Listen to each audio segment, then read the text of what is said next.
Hello everyone, welcome to another video. ഇന്ന് നമ്മൾ ഏകദേശം 30,000 രൂപ വില വരുന്ന ഒരു one piece TCG unboxing video ആയിട്ടാണ് വന്നിട്ടുള്ളത്.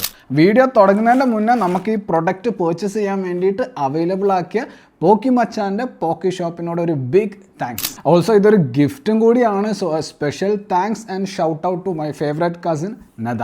സോ ബേസിക്കലി വൺ പീസ് TCGയിലെ 4 സെറ്റുകളാണ് ഞാനിവിടെ ഓർഡർ ചെയ്തിട്ടുള്ളത്.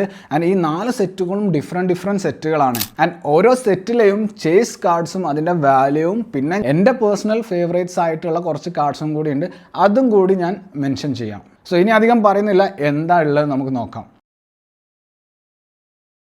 അത്യാവശ്യം നല്ല അടിപൊളി പാക്കേജിങ്ങിലൊക്കെ കേട്ടോ അവർ സെൻഡ് ചെയ്തിട്ടുള്ളത്. നമ്മൾ നോർമലി ഇങ്ങനത്തെ പ്രൊഡക്ട്സ് ഒക്കെ ഓൺലൈനിൽ നിന്ന് ഓർഡർ ചെയ്യുമ്പോൾ നമ്മളുടെ വലിയ കൺസേൺ എന്താണെന്ന് വെച്ച് കഴിഞ്ഞാൽ ഈ പാക്കേജിങ് ആണ്. അതായത് ഇൻ ട്രാൻസിറ്റ് എന്തെങ്കിലും ഡാമേജുകൾ നമ്മളെ ബോക്സിന് വരികയാണെങ്കിൽ ഫ്യൂച്ചറിൽ നമ്മളിനി ഗ്രേഡൊക്കെ ചെയ്യുമ്പോൾ നമ്മളെ കാർഡ്സിന് എന്തെങ്കിലും ഡാമേജ് ട്രാൻസിറ്റിൽ ഉണ്ടാവുകയാണെങ്കിൽ നമുക്ക് ഭയങ്കര വിഷമാവും. കാരണം നമുക്കൊരു ചേസ് കാർഡൊക്കെ കിട്ടി അതിനെന്തെങ്കിലും ഡാമേജും കാര്യങ്ങളൊക്കെ ഉണ്ടെങ്കിൽ ഉള്ള കാര്യം കേട്ടോ പറഞ്ഞത്. സോ നമ്മുടെ ഫസ്റ്റ് ബൂസ്റ്റർ ബോക്സ് ഏതാണെന്ന് നോക്കാം.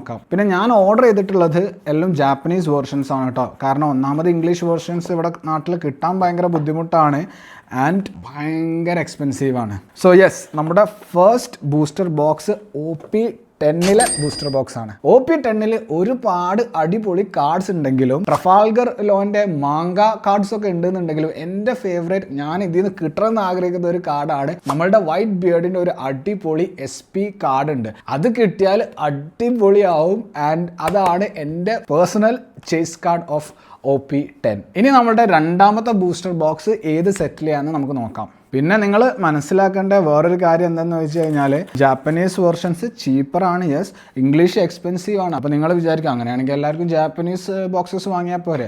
അതിൽ നിങ്ങൾ അറിഞ്ഞിരിക്കേണ്ട കാര്യം എന്താണെന്ന് വെച്ച് കഴിഞ്ഞാൽ ജാപ്പനീസ് വെർഷൻസിലെ കാർഡ്സ്, അതായത് സിമിലർ കാർഡ്സ് ഇംഗ്ലീഷിലും അവൈലബിൾ ആണ്. ബട്ട് കാർഡ്സിൻ്റെ വാല്യൂ വെച്ച് നോക്കുമ്പോൾ ഇംഗ്ലീഷ് കാർഡ്സ്, അതായത് സെയിം കാർഡ് ഇംഗ്ലീഷ് കാർഡ് വളരെ എക്സ്പെൻസീവ് ആണ് compared to Japanese version. So അടുത്തതായിട്ട് നമ്മൾ വാങ്ങിയിട്ടുള്ളത് വൺ പീസ് TCGയിലെ EB ഓഫർ എന്ന് പറയുന്ന ബൂസ്റ്റർ ബോക്സ് ആണ്. ഇതിൽ ഒരുപാട് ചേസ് കാർഡ്സ് ഉണ്ട്, അതൊക്കെ ഞാനിവിടെ കൊടുക്കാം. നമ്മളുടെ കോബിയുടെ ഒക്കെ മാങ്ക കാർഡൊക്കെ EB ഓഫറിലെ ചേസ് കാർഡാണ്. ബട്ട് എനിക്കിഷ്ടപ്പെട്ടതും എൻ്റെ ഫേവറേറ്റ് ചേസ് കാർഡ് ആയിട്ടുള്ളത് നമ്മുടെ സോറോയുടെ ഒരു അടിപൊളി കാർഡ് ഇതിലുണ്ട്. ബബിൾ സോറോ എന്നൊക്കെ അറിയപ്പെടുന്ന സോറോയുടെ ഒരു അടിപൊളി SP കാർഡ് ഇതിലുണ്ട്. യെസ്, അത് പുൾ ചെയ്താൽ I will be really happy. So ഞാൻ ഈ പറയുന്ന എൻ്റെ ഫേവറേറ്റ് ചേസ് കാർഡ്സ് ഒക്കെ പുൾ ചെയ്യാനുള്ള ചാൻസ് ഒക്കെ വളരെ കുറവാണ്. ബട്ട് നമ്മളത് മാനിഫെസ്റ്റ് ചെയ്താലേ നമുക്കത് പുൾ ചെയ്യാൻ പറ്റുള്ളൂ. So let's aim for the best. So ഇനി അടുത്തത് നമുക്ക് ഏതാന്ന് നോക്കാം. സോ ഞാൻ ഓർഡർ ചെയ്ത ടൈമിൽ ഞാൻ ഡിഫറെൻ്റ് ആയിട്ടുള്ള സെറ്റ്സിലേക്കാണ് ഫോക്കസിങ് കൊടുത്തിരുന്നത്. നമ്മൾ സെയിം സെറ്റിലെ ചേസ് കാർഡ് ഫോക്കസ് ചെയ്യാതെ ഡിഫറെൻറ്റ് സെറ്റ് ചൂസ് ചെയ്യാനുള്ള കാരണം എന്താണെന്ന് വെച്ച് കഴിഞ്ഞാൽ ഓരോ സെറ്റ് ഓപ്പൺ ചെയ്യുന്ന എക്സ്പീരിയൻസ് നിങ്ങളുമായിട്ട് ഷെയർ ചെയ്യാൻ വേണ്ടിയിട്ട് കൂടിയാണ് അങ്ങനെ ചെയ്യുന്നത്. ആൻഡ് നമ്മൾ ഒരേ സെറ്റ് തന്നെ ഒരുപാട് വട്ടം ഓപ്പൺ ചെയ്യാന്നുണ്ടെങ്കിൽ ആ സെറ്റിലെ സിമിലർ ആയിട്ടുള്ള കാർഡ്സ് നമുക്ക് ഒരുപാട് വട്ടം കിട്ടിക്കൊണ്ടിരിക്കും. ആൻഡ് അതുകൊണ്ട് നമുക്ക് പ്രത്യേകിച്ച് ഒരു ഗുണമൊന്നുമില്ല, കുറേ കോമൺ കാർഡും അൺകോമൺ കാർഡൊക്കെ ഉണ്ടായിട്ട്. അതുകൊണ്ട് തന്നെ ഡിഫറെൻ്റ് ആയിട്ടുള്ള സെറ്റുകൾ ഓപ്പൺ ചെയ്തിട്ട് ഡിഫറെൻ്റ് ആയിട്ടുള്ള ആർട്ട് വർക്കുള്ള കാർഡ്സ് കിട്ടുക എന്നുള്ളൊരു പേഴ്സണൽ ആയിട്ടുള്ള ഒരു കാരണം കൂടി ഇതിന് പിന്നിലുണ്ട്. നമ്മുടെ മൂന്നാമത്തെ സെറ്റ് ഏതാന്ന് നോക്കാം. യെസ്, നമ്മുടെ വൺ പീസ് TCGയിലെ OP14 ആണ് നമ്മുടെ മൂന്നാമത്തെ സെറ്റ്. ഈ സെറ്റിൽ ഒരുപാട് അടിപൊളി കാർഡ്സ് ഉണ്ട്. നമ്മളുടെ മീഹോക്കിനൊക്കെ മാങ്ക കാർഡൊക്കെ OP14 ഉള്ളത്. പിന്നെ അതുകൂടാതെ ഒരുപാട് അടിപൊളി SP കാർഡ്സും ഉണ്ട്. നമ്മളുടെ ബഗ്ഗിയുടെയും ബോയുടെയും മീഹോക്കിൻ്റെ ഒക്കെ അടിപൊളി SP കാർഡ്സും ഈ സെറ്റിൽ വരുന്നുണ്ട്. അടുത്തത് എന്താണെന്ന് നോക്കാം. ഇനി നമ്മളുടെ ലാസ്റ്റ് ആൻഡ് ഫൈനൽ ബോക്സ് ഏതാണെന്ന് നോക്കാം. നമ്മൾ ഇതിനു മുന്നേ PRB 01 2 ബൂസ്റ്റർ ബോക്സ് ഓപ്പൺ ചെയ്തിട്ടുണ്ടായിരുന്നു.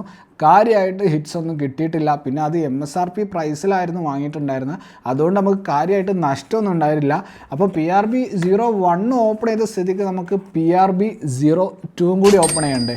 അപ്പോൾ PRB 02 ആണ് നമ്മളുടെ ലാസ്റ്റ് ബൂസ്റ്റർ ബോക്സ്.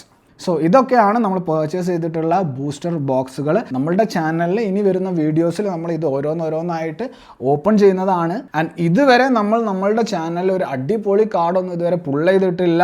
ഒരു SPയോ അല്ലെങ്കിൽ ഒരു മാങ്കയോ ഒന്നും ഇതുവരെ പുൾ ചെയ്തിട്ടില്ല. ആൻഡ് നമ്മളത് പുൾ ചെയ്യുന്നത് വരെ ഇങ്ങനെ ബൂസ്റ്റർ ബോക്സ് ഓപ്പണിംഗ് വീഡിയോസൊക്കെ ഇട്ടുകൊണ്ടിരിക്കും. അപ്പോൾ ആ ജേർണിയിൽ പാർട്ടാവാൻ നിങ്ങൾക്കും ഇൻട്രസ്റ്റ് ഉണ്ടെന്നുണ്ടെങ്കിൽ നിങ്ങൾ തീർച്ചയായിട്ടും സബ്സ്ക്രൈബ് ഒക്കെ ചെയ്തിട്ട് സപ്പോർട്ട് ചെയ്യാം. സോ അടുത്ത വീഡിയോയിൽ കാണാം. It's me Marvan signing of.